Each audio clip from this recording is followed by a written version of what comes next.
Hello students, today's class for class 12th chapter कर रहे हैं हम 13 प्रोबेबिलिटी एंड चैप्टर में भी टॉपिक जो है हमारा प्रोबेबिलिटी डिस्ट्रीब्यूशन 6 मार्क का क्वेश्चन है और आता है बीच में आइदर बेस थ्योरम और प्रोबेबिलिटी डिस्ट्रीब्यूशन। और 12th क्लास के बच्चों के लिए हमारी यही इंस्ट्रक्शंस हैं कि कोशिश करो एनसीईआरटी पे अगर जो भी क्वेश्चन आता है, चाहे वो बेस का हो, एनसीईआरटी वाला, प्रोबेबिलिटी डिस्ट्रीब्यूशन हो, एनसीईआरटी वाला, वो आपका कम से कम 2 बार किया हुआ होगा, आपको फुल मार्क्स मिलेंगे 6। ठीक है, तो दोनों टॉपिक एटलीस्ट आप यानी कि 13.3 और 13.4 एटलीस्ट आप जो है एनसीईआरटी से पक्के करके चलो कि अगर इनसे अलग क्वेश्चन आएगा तो ठीक है, आप दोनों में से, अदरवाइज कोशिश यही रहेगी कि बीच में और देके कोई एक क्वेश्चन एनसीईआरटी का आ ही जाता है। कुल मिला के आप हमारे 13.3 बेस थ्योरम पे आप ये लगा लो, बुक में 14 क्वेश्चन एग्जाम्पल अलग और मिसलेनियस में, साथ में प्रोबेबिलिटी डिस्ट्रीब्यूशन के 30-31 क्वेश्चन है। टोटल मिला के 50 क्वेश्चन में डेफिनेटली आपके 6 मार्क पक्के हैं और आई थिंक सो ये 2 या 3 दिन का काम है आपका। तो लेट्स स्टार्ट प्रोबेबिलिटी डिस्ट्रीब्यूशन। क्या है प्रोबेबिलिटी डिस्ट्रीब्यूशन? और मैं आपको लिंक बना के चलती हूँ इसका 10th क्लास से। 10th क्लास में सपोज आपके पास एक क्वेश्चन आए कि a coin is tossed 3 times, a coin is tossed 3 time, what's the probability of getting a 3 head? ठीक है, ऐसे क्वेश्चन आता है तो आप क्या करते हो, एक सैंपल स्पेस बनाते हो। सैंपल स्पेस बनाते हो, मेरे को भी पता है कि अगर 3 टाइम कॉइन को उछाला जाए तो सैंपल स्पेस में टोटल कितने हमारे इवेंट्स आएंगे या कितने जो है सैंपल स्पेस में हमारे मेंबर्स आएंगे। तो क्या क्या होता है कि अगर सपोज हेड एक कॉइन उछाला जाए तो 2 ऑप्शंस है, और 2 है तो 2 into 2 और 3 हो तो 2 into 2 into 2, ऐसे सोचना है आपने ना। अब 8 केसेस अगर आपको बनाने हैं तो कैसे बनाते हैं? पहले 4H 4T, फिर 2H 2T, 1H 1T, इस तरीके से आप सारा सैंपल स्पेस बनाएंगे। इससे खासियत ये रहती है इसमें कि ना तो आपका कोई रिपीट होता है और ना ही कोई छूटता है आपके केसेस में। 8 के 8 केसेस आपके आ जाते हैं। अब ये 8 केसेस में हमने क्वेश्चन 10th क्लास में क्या है, what's the probability of getting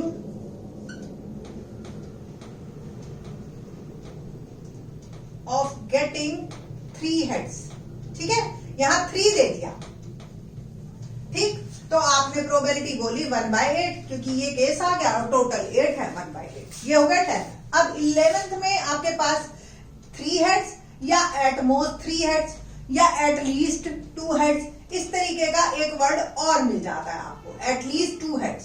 तो एटलीस्ट 2 हेड में यानी कि कम से कम 2 और 3 दोनों केसेस आएंगे। तो आपके कितने केसेस बन गए? 1 2 3 3 4, तो प्रोबेबिलिटी हो गई हमारी 4/8। ये था हमारे 11th क्लास में। अब 12th क्लास में क्या होगा? 12th क्लास में ना तो एटलीस्ट वर्ड होगा, ना ही 2 होगा, ना ही 3 होगा। 12th क्लास में लिटिल बिट चेंज है। What's the probability distribution, word आएगा डिस्ट्रीब्यूशन ऑफ गेटिंग हेड्स। अब ये आपने सोचना है कि अगर 3 बार कॉइन उछाला तो ऐसा भी हो सकता है कि 9 हेड आए, किसी में भी कोई हेड ना आए, तीनों में टेल आ जाए, 1 हेड आए, 2 हेड आए, 3 हेड आए, ये सब बनाएंगे हमारे प्रोबेबिलिटी डिस्ट्रीब्यूशन टेबल। ठीक है जी, किस तरीके से? उससे पहले एक वर्ड हमने और सीखना है, रैंडम वेरिएबल। रैंडम वेरिएबल क्या है? Random variable is a real valued function whose domain is the sample space of random experiment। अब हमने एक्सपेरिमेंट ये बोला कि नंबर ऑफ हेड्स, ठीक है। अब इसके अंदर जो आपका वेरिएबल है वो है हेड्स, ठीक है, और इसको हम डिनोट करेंगे x से, इसको हम डिनोट करेंगे x, और प्रोबेबिलिटी हो गई px। ठीक है जी, और क्वेश्चन आपका बन गया कुछ इस तरीके का। 3 टाइम हमने कॉइन उछाला तो चांसेस क्या क्या हो सकते हैं? 0 हेड, 1 हेड, 2 हेड और 3 हेड। ये हमारी प्रोबेबिलिटी डिस्ट्रीब्यूशन टेबल है। जीरो हेड का क्या मतलब है कि कोई हेड नहीं, ऐसा सिर्फ एक ही केस है। टोटल केसेस 8 है, 1, ठीक है। 1 ओनली 1 हेड, तो ओनली 1 हेड वाले कितने केस हैं? 1 2 और ये 3, ठीक है जी। या आप ऐसे भी सोच सकते हो कि एक हेड 2 टेल, और ऐसे 3 केसेस बनेंगे कि भी पहली बार ही हेड आ गया, बाकी 2 बार टेल आया, या पहली बार टेल, दूसरी बार हेड, फिर टेल, फिर या दोनों टेल एक हेड। तो टोटल केसेस 3/8 बनते हैं आपके। 2 हेड की क्या प्रोबेबिलिटी है? 2 हेड की यानी कि 2 हेड, 1 2 और 3। वंस अगेन प्रोबेबिलिटी इज 3/8 और 3 हेड्स, तो ये हो गई आपकी 1/8। ये आपका प्रोबेबिलिटी डिस्ट्रीब्यूशन टेबल है। क्वेश्चन ऐसा ही आएगा आपके पास 6 मार्क का। What's the probability distribution of getting heads? कितना सिंपल, ठीक है जी, ये है। अब इसका आपने अगर सपोज चेक करना हो कि मेरा ठीक है गलत है, तो एक मैं जनरलाइज्ड बात बता देती हूँ, उसी पे बेस्ड हमारा एक्सरसाइज का फर्स्ट क्वेश्चन है। देखिए, रेंडम वेरिएबल x है सपोज, और ये उसकी प्रोबेबिलिटी है px, ठीक है। ये xi, ये x1 x2, ये सारे नंबर्स है इसके, x4 x5 जितने भी आपके आए। ऑब्वियस इसकी जो है probability p1 p2 p3 p4 p5, ये आपकी प्रोबेबिलिटी है। जनरलाइज्ड मैंने टेबल लिखी है। अब क्या खासियत होगी? इन पांचों का सम यानी कि प्रोबेबिलिटी डिस्ट्रीब्यूशन का सम हमेशा 1 होना चाहिए हर हालत में, नंबर 1। नंबर 2, इनमें से किसी की भी प्रोबेबिलिटी, ये नहीं कि भाई एक नेगेटिव कर दिया हमने और बाकी जो है सम उनका 2 बना दिया कि एक की प्रोबेबिलिटी 1/2, एक की 3/4, एक की 1/4 और 1/2, इन सब का सम तो 2 हो गया, ये -1 और ultimately 1। No, not at all. Probability हमेशा PI, ये जो जनरलाइज्ड है, ये हमेशा 0 से 1 के बीच में रहती है। ये थंब रूल है प्रोबेबिलिटी का, ठीक है। तो ये ना हो कि सम तो 1 आ जाए और प्रोबेबिलिटी आपकी कोई एक बियॉन्ड 0 चली गई या 1 से आगे निकल गई। क्लियर? तो इस तरीके से आपको ये ध्यान रखना है कि जो हमारा प्रोबेबिलिटी डिस्ट्रीब्यूशन टेबल बने उसका सम 1 होना चाहिए, और कोई भी नंबर 0 से छोटा नहीं, 1 से बड़ा नहीं, तभी वो probability distribution table correct table होगी। तो अब आप देखिए जो है, ये आप देखिए, चेक कीजिए, 1/8 3/8 3/8 1/8, इसका एलसीएम लिया 8, 1 + 3 4, 4 + 3 7 + 1 8/8, 1 आ रहा है। It means this probability distribution table is correct 1, ठीक है जी।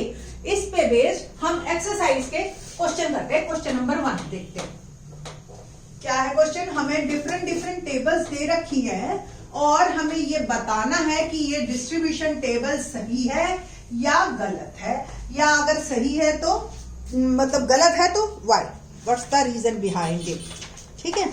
और इस टॉपिक में मीन और वेरिएंस है, वो हम नेक्स्ट लेक्चर में ले लेंगे।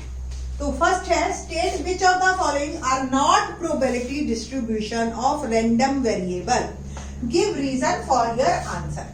तो नहीं है तो रीजन देना है हमें। तो पहली टेबल अगर आप बुक खोले हुए हैं तो देख ले सकते हैं, x दे रखा है और px 0 1 2 और 0.4 0.4 और 0.2।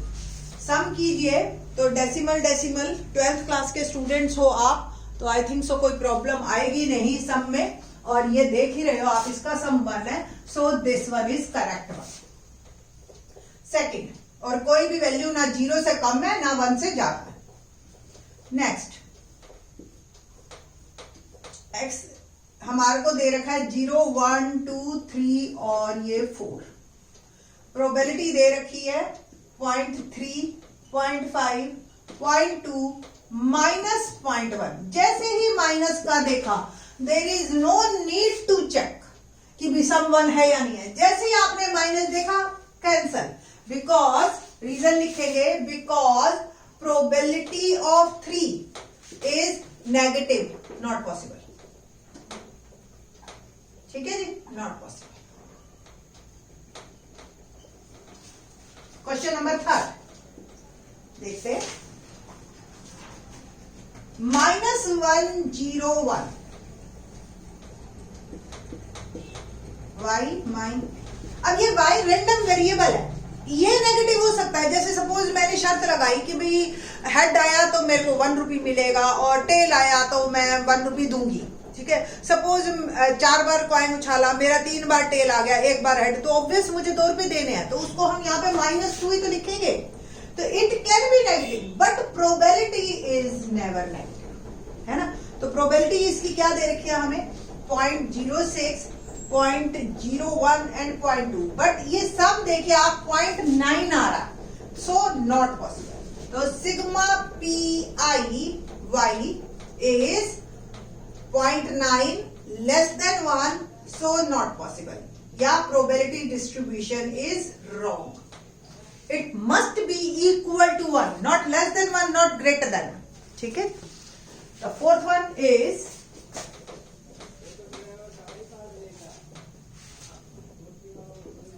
Z एंड PZ दे रखा है हमें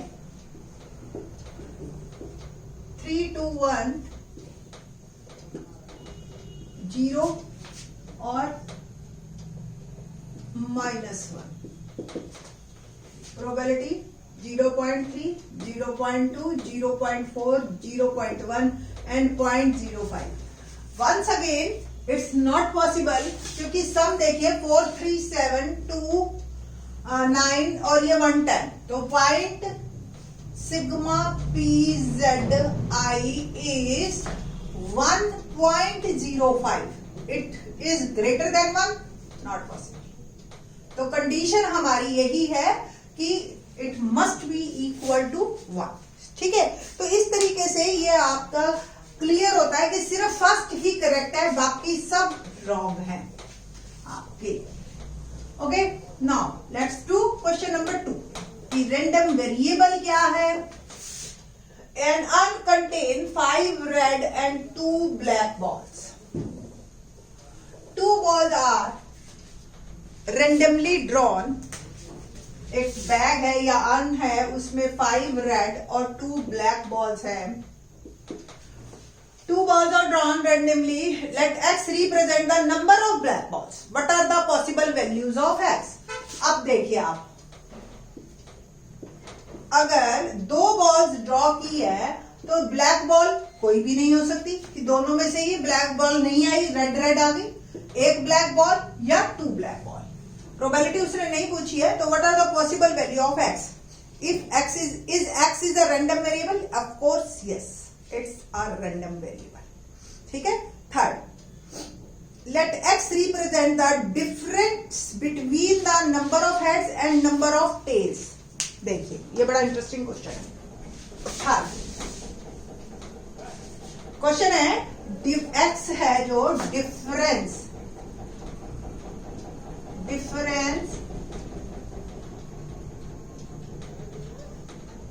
between the number of heads and the number of tails obtained when a coin is tossed 6 times. When a coin is tossed 6 times. देखिए कितना इंटरेस्टिंग चीज आई हमारे सामने। What are the possible values of x? अब इसका जो है sample space बनाना बहुत भारी है, कितने केसेस आएंगे, 2⁶ है ना, तो वो तो अलग बात है, but difference between the number of heads and number of tails बात करते हैं हम। सपोज सारे ही हेड आ गए, पहला केस बढ़िया वाला ही लेते हैं हम, ठीक है।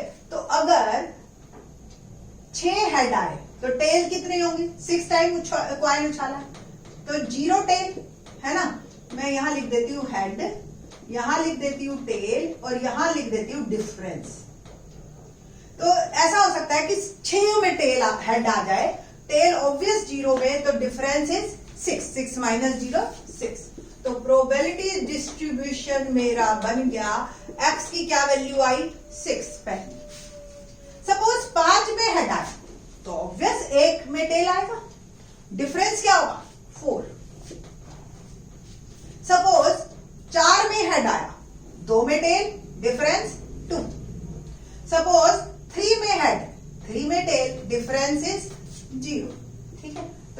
आपके पॉसिबल वैल्यूज ऑफ जो है ये x है। कितना इजी क्वेश्चन हो गया ना हमारे पास। आप देखिए, तो इस तरीके से आप एक बार को प्रॉपर क्वेश्चन को पढ़िए और फिर कीजिए। मेरे हिसाब से कोई दिक्कत आएगी नहीं। थोड़ा 10th बेस्ड क्वेश्चन को लेके चलिए आपको बड़ा ही इंटरेस्टिंग चैप्टर लगेगा, एक्सरसाइज लगेगी। तो क्वेश्चन नंबर 4 करते हैं, देखते हैं 4 में क्या है। बस यही आंसर है हमारा कि what are the possible values of x 6 4 2 0। अभी तो आपको ना थोड़ा सा इस अभी तक के क्वेश्चंस में आपको x लेना सिखा रहे हैं, प्रोबेबिलिटी डिस्ट्रीब्यूशन की पहचान बता रहे हैं। अब क्वेश्चन शुरू होगा। क्वेश्चन नंबर 4 देखिए, find the probability distribution of number 1 number of heads in 2 tosses of a coin. पहला, number of heads in 2 tosses of coin of a coin. अब 2 बार उछाला है तो H H H T T H T T यही बनेगा। Distribution table में क्या होगा, ज्यादा से ज्यादा एक्स पी एक्स। कोई हेड नहीं, एक हेड 2 हेड, दोनों वे हेड आ सकता है। 2 बार कॉइन को हमने टॉस किया, कोई हेड नहीं, एक केस है। प्रोबेबिलिटी क्या हो गई 1/4 है ना। टी वाला केस, टोटल केसेस हमारे 4 हैं, तो प्रोबेबिलिटी इज 1/1 हेड। तो एच टी एच, पहली बार हेड दूसरी बार टेल, या पहली बार टेल दूसरी बार हेड, प्रोबेबिलिटी हो गई 2/4। दोनों ही हेड, तो एच एच, प्रोबेबिलिटी स्टिल 1/4। आप चेक कीजिए probability distribution, some 1 + 2 + 1 + 2 3 3 + 1 4 4/4, probability is, है ना इजी। तो इस तरीके से आपको प्रोबेबिलिटी डिस्ट्रीब्यूशन टेबल बनानी आएगी इसमें।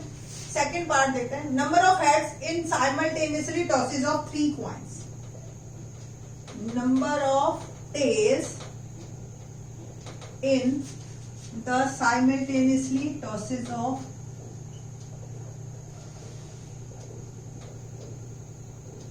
3 कॉइन। 3 कॉइन को इकट्ठे उछाला या एक कॉइन को 3 बार उछाला, केसेस तो हमारे वही बनने। ठीक है जी, तो देखते हैं क्या क्या केसेस बनते हैं। H H H T T, अभी हमने प्रीवियस क्वेश्चन में करवाया था, है ना, वैसे ही बनानी है आपको।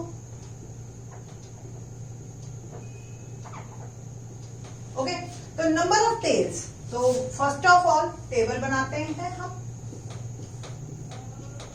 तो एक्स पी एक्स, कोई टेल नहीं, 1 टेल 2 टेल या 3 टेल। नो टेल, 0 टेल, ऐसा एक ही केस है जिसमें तीनों हेड है, प्रोबेबिलिटी हो गई 1/8। 1 टेल यानी कि ओनली 1, एक ही टेल, 1 2 3, तो ऐसे 3 केसेस है, 3/8। 2 टेल्स 1 2 3, ये भी 3 केस है। और ऑल टेल्स या 3 tails, that is probability is 1/8। ठीक है, ओवरऑल हमारी हो गई 1।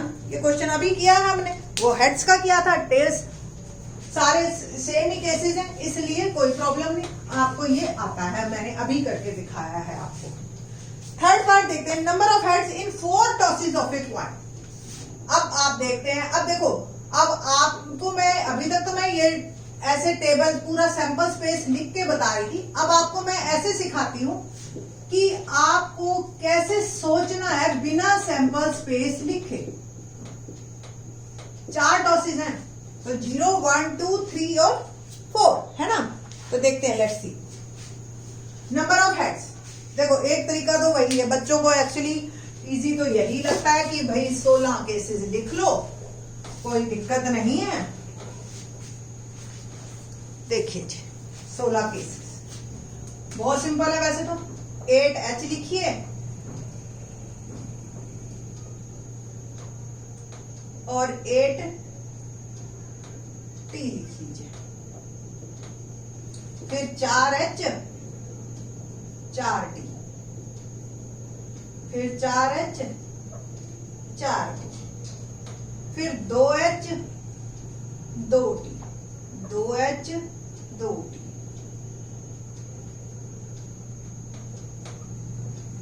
एक H एक T, एक H एक T, एक H एक T, एक H एक T, एक H एक T, एक H एक T, एक H एक T, एक H एक T। नंबर ऑफ हेड्स पूछे, 0 हेड यानी कि ऑल टेल, एक ही केस है। टोटल केसेस 16 है, 1/16 1। अब 1 आप या तो इसमें देख लो 1 2 कितने केसेस बनेंगे, ये तो आप देख ही सकते हो, कोई दिक्कत नहीं है बना के। मैं आपको दूसरा तरीका बताती हूँ, सीधी सी बात है। एक मैंने सोच लिया, पहले में हेड आया, बाकी में टेल। अब ये केसेस कितने बनेंगे, पहली में आ सकता था, दूसरी में, तीसरी में, चौथी में, 4। आप ऐसे भी सोच सकते हो, 4C1, एक में हम चाहते हैं केस और 4, तो प्रोबेल और 4C1 की वैल्यू होती है 4, तो ये केसेस हो गए 4। ये तो केसेस का लगाया मैंने। हेड की प्रोबेबिलिटी 1/2, टेल की 1/2, टेल की 1/2, फिर तो ये हो गया 1/16। ऐसे भी सोच सकते हैं आप, या इसमें गिन लीजिए, ऐसे 4 केसेस मिलेंगे जिसमें आपको एक ही हेड दिखाई देगा। ठीक है, नेक्स्ट 2, 2 हेड 2 टेल। इसके केसेस कितने बनेंगे, 4C2, यानी कि देखो पहली दूसरी पोजीशन पे, पहली तीसरी, पहली चौथी, दूसरी तीसरी, दूसरी चौथी, तीसरी चौथी, है ना। ये अलग अलग पोजीशंस आपकी बताएंगी कि भी हेड कैसे कैसे आ सकता है। 4C2 की वैल्यू कैसे निकालते हैं आप, 4 × 3, 1 × 2, तो ऐसे 6 केसेस मिलेंगे आपको। इनटू एक हेड की प्रोबेबिलिटी 1/2, एक हेड की 1/2, टेल की 1/2, टेल की 1/2, तो 1/16, तो 6/16 बना। और आप इसमें गिन सकते हो 2 हेड 2 टेल वाले केसेस, आपको 6 केसेस मिल जाएंगे। ठीक है जी, नेक्स्ट वन, थर्ड, 3 हेड, यानी कि 3 हेड और 1 टेल। ऐसे फिर से 4 केसेस बनेंगे, 4C3, 4 × 3 × 2, 1 × 2 × 3, ऐसे ही निकालते हैं। 11th में सीख के आए हैं आप। 4 केसेस बनेंगे, प्रोबेबिलिटी इसकी भी, क्योंकि हेड और टेल की प्रोबेबिलिटी सेम है, तो पर्टिकुलर इस केस में सारा 1/16 आ रहा है। एंड 4 ऑल हेड्स, ऐसे सोच लो, या ऐसे 4C4 करके आप सोच सकते। मेरे हिसाब से जब छोटा है तो सैंपल स्पेस बना लो, 4 तक तो बना सकते हो। इससे बड़ा कुछ आया तो आप जो है ध्यान रखना कि आप इस तरीके से भी आपको समझ आना चाहिए। 12th क्लास में है आप, ठीक है ना। तो प्रोबेबिलिटी डिस्ट्रीब्यूशन में ऑलमोस्ट सभी बच्चों के 10 में से 10 मार्क्स आते हैं। थोड़ा सा आप ध्यान से काम करिए, आपको पूरे मार्क्स मिलेंगे, होप सो। बाकी के question in the next lecture. Thanks.